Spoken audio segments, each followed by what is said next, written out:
So 2 years ago, Mesa Public Schools essentially adopted a policy that prohibits any personal attacks on board members, staff, or students during board meetings. The idea was to increase the level of just overall chivalry during heated meetings, but according to the Goldwater Institute, they say this infringes on people's First Amendment rights. Before we begin public comment, just a quick reminder that policy 1-302 says a public It's something every Mesa school district board meeting starts out with. The good old policy reading before public comment. But that same policy is now under scrutiny. We were concerned that this was chilling the speech of parents and preventing them from giving their honest opinions about what was happening during the school board meetings. Okay.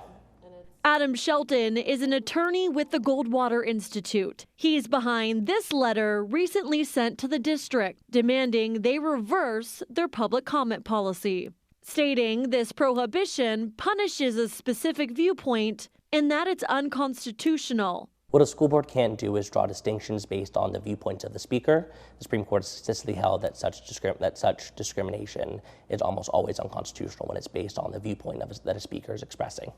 The move comes after Mesa parents expressed concern about the policy. Parents like Jason Smithmason and Inger Aber. The optics tell me the district is hiding something or doesn't want to provide the transparency needed if they're so afraid to allow a parent to speak out. According to the district's policy manual, personal attacks on board members, staff, students, or members of the public are not allowed.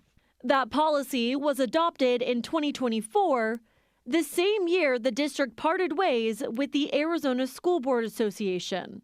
Personal attacks is two different things. Ellen White with ASBA says many districts they work with have policies in place for public comment, but the language is different.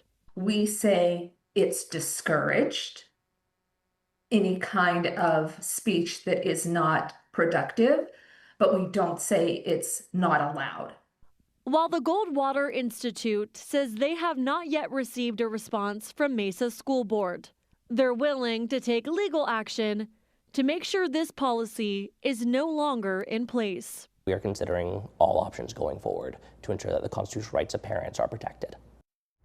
And the spokesperson for Mesa Public Schools said that the governing board is seeking legal advice on the letter during an executive session.